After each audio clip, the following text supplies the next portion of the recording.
कामों की 2 माह की तनख्वाह न मिलने की वजह से 200 से ज़ायद मजदूरों का सैनिटरी का सामान बनाने वाली फैक्ट्री के बाहर एहतजाज। सादुकी के नज़दीक कायम सैनिटरी का सामान बनाने वाली मरूफ फैक्ट्री की जानिब से मजदूरों को गुज़िश्ता 2 माह से तनख्वाह नहीं दी गई, जबकि लॉकडाउन और दफ़ा 144 के नफाज की वजह से अब फैक्ट्री भी बंद है।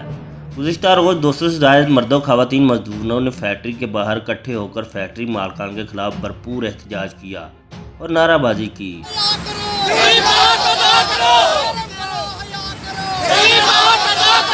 फरवरी और मार्च की तनख्वाह नहीं दी और अब 2 महीने के लिए 3 महीने उन्होंने फैक्ट्री बंद कर दी और तनख्वाहें नहीं हमारी दे रहे।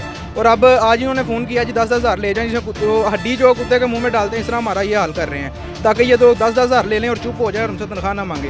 ये सारे लेबर यहाँ पे खड़ी है जो एहतजाज कर रही है और 2 महीने की तनख्वाह मांग रहे हैं ये। तो काइंडली हमारा आपसे अपील है कि हमें ये इस सिलसिले में मजदूरों का कहना है तनख्वाहें न मिलने और लॉकडाउन की वजह से अब तो दुकानदारों ने उन्हें उधार देना भी बंद कर दिया है और उनके घरों में नौबत फाकों तक पहुंच गई है। अगर ऐसी ही सूरत रही तो वो अपनी बीवी बच्चों के हमरा खुदकुशियां करने पर मजबूर हो जाएंगे।